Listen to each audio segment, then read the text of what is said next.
As you drive along the very long second bridge to Penang Island of the west coast of Peninsula Malaysia, you would be remiss if you didn't know that to the left of the exit once you get on the island is a fort that is hidden from view that was once the most expensive and extensive fort built by the British on any of its colonies prior to World War II.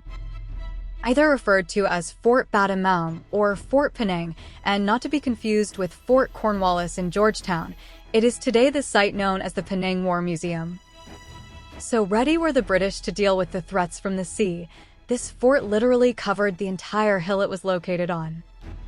Fixed with anti-aircraft batteries, pillboxes, long-range guns, and even a submarine bay. Layers of underground bunkers and magazines, this museum gives visitors an experience like none other in Malaysia. As World War II arrived on the shores of Malaya slightly after the bombardment of Pearl Harbor in Hawaii, the Japanese troop movement swept through the Malay Peninsula on multiple fronts. Descending from the northern borders with Thailand on the northwest of the peninsula, it was only a matter of time before the Japanese troops reached the island of Penang. In a move that was unexpected to the Japanese, when they arrived on the island, they found no resistance at the fort. It was a tactical decision from the British to abandon the fort and regroup on the mainland. It was perhaps after realizing that the Japanese were not attacking from the sea as expected, and with the bulk of the defensive positions facing the sea, it was perhaps deemed not defensible at the point. As the Japanese took control of Penang Island and the fort, they immediately made it a base of operations and a detention center for prisoners of war and persons of interest. Visual scenes of this can still be clearly seen today. These rooms you see here were where prisoners were interrogated, tortured, and some put to death. As you walk around this life-sized museum, one really gets a sense of what it was like living here at the time.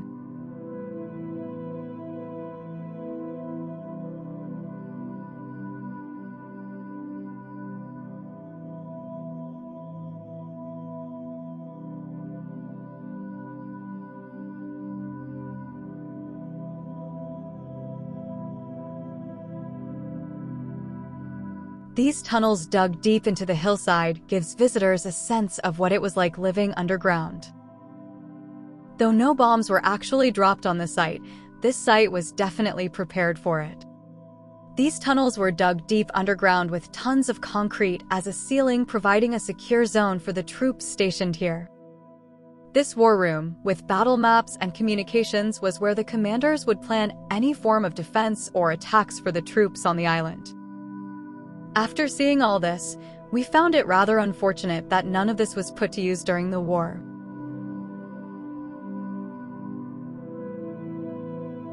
A new discovery was made a few weeks before us coming here.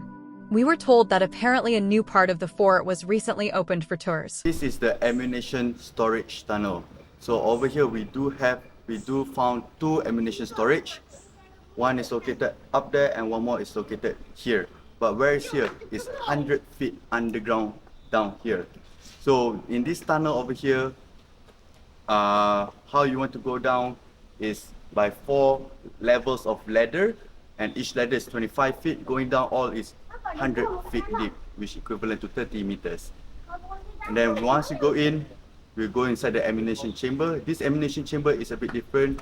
The area under of the ammunition chamber, ammunition tunnel, is half a football field big, equivalent to a tennis court of an area. And over there are 4 ways to go in and out from this tunnel. First is through the 100 feet tunnel over here, ladder going down. Second, through the ammunition hoist. Third is through the escape route, and finally to the submarine landing bay. So for those that want to experience what it felt like serving here at this time, this is the tunnel to visit. It's quite a climb down these ladders, but once you get down here, it's a totally different feel from the other more accessible tunnels.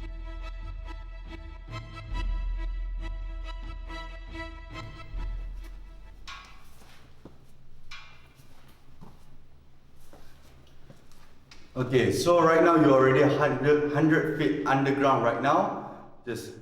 We're already passed through 4 levels of ladder. Each ladder is 25 feet, and to the bottom we're already 100 feet deep. So when going through this ladder, there is a certain skills needed, because when you go in, the ladder is not 100% straight like this, it's slanting. So it's getting tighter and tighter when you go down. So when you go down here, during last time there is no lights at all.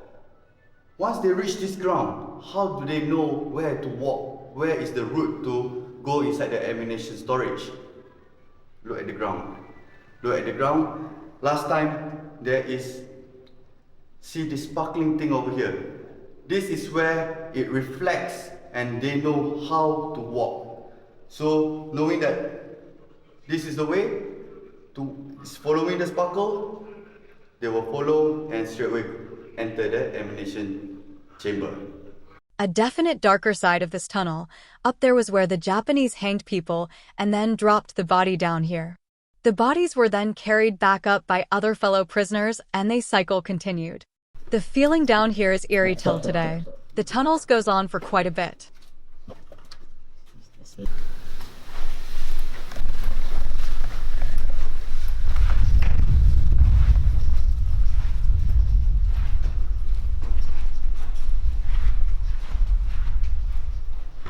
Okay, right now we're going to go through the underground shelter.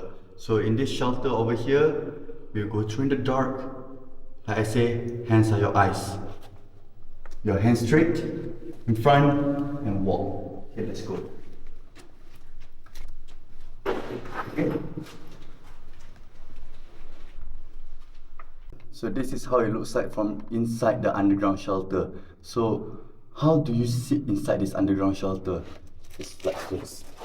Every soldiers, everyone will, if enter the underground shelter, they will put their knees closed, heads like this and stay. Okay. Inside this underground shelter itself can fit up to 200 personnel inside here. 200 personnel, how do they survive? So, last time when you as a soldier, it's very important for you to learn this technique which is called the breathing technique.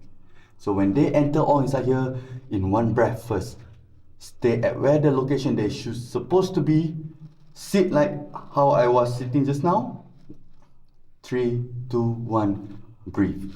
Every soldier will be breathing in a symmetrical manner, in the same manner.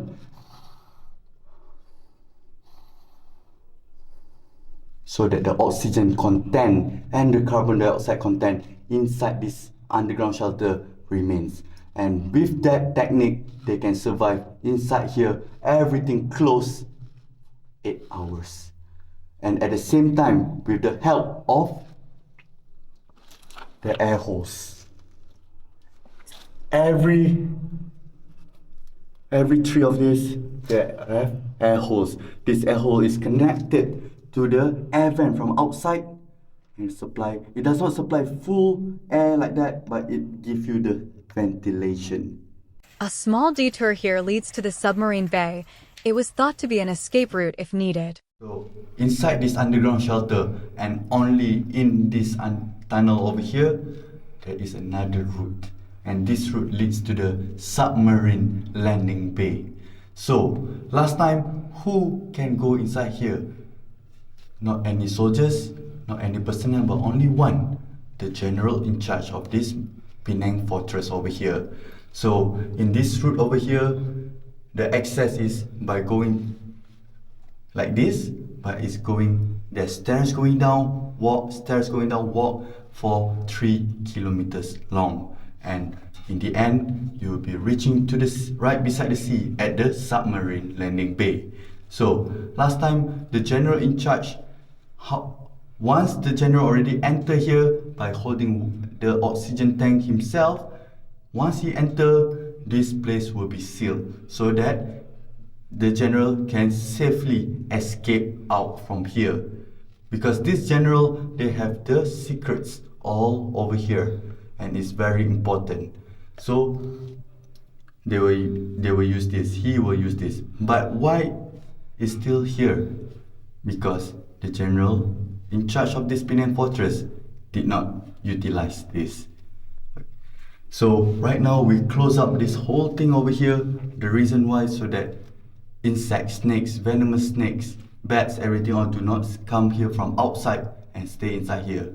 But by knocking down this brick over here, we already have access to the submarine landing bay. This is how it felt walking in pitch black darkness with only the sounds of your footsteps and breathing.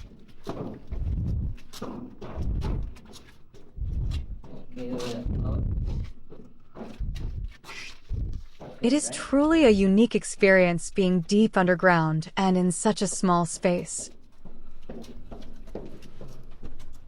Leading into this mid-sized room, this was actually the magazine room where ammunition was stored, and it was moved up using these lifts or loaders.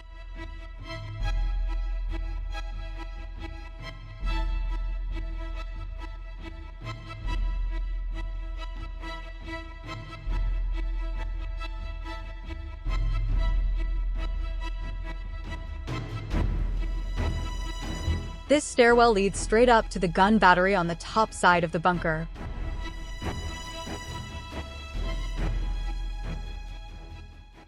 An even darker side of this place is here. You can see the torture rooms. This is where prisoners were interrogated and put to death. This chopping block here was to decapitate heads.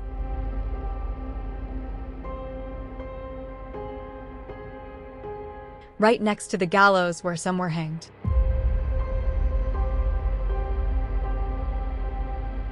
An even more disturbing area is where women were kept as Japanese comfort women. We won't elaborate much on this here, but you can imagine what that meant. It's a sad reminder of the horrors of wartime. Right about here, you'll start getting an eerie feeling behind your neck. Some say that spirits still roam here and come out when least expected. Not so much as a visual representation mostly, but as we were filming this, we definitely felt it. It was even more evident when we got to this area. This was the Malay Regiment barracks. It's at the lower part of the hill, and we don't know much about what went on here. We'll leave you to answer the questions if you come for a visit. At the time we were filming this, we felt something and essentially just left the area. Apparently, this is listed as one of the most haunted places in Southeast Asia. We'll just leave it at that.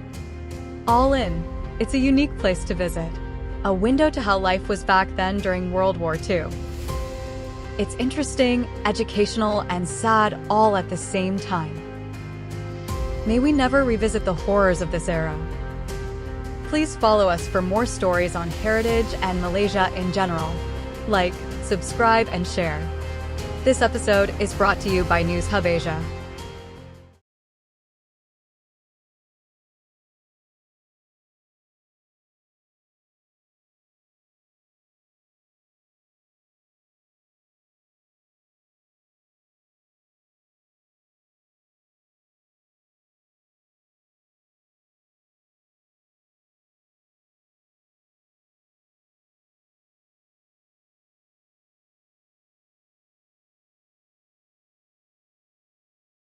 Penang Island.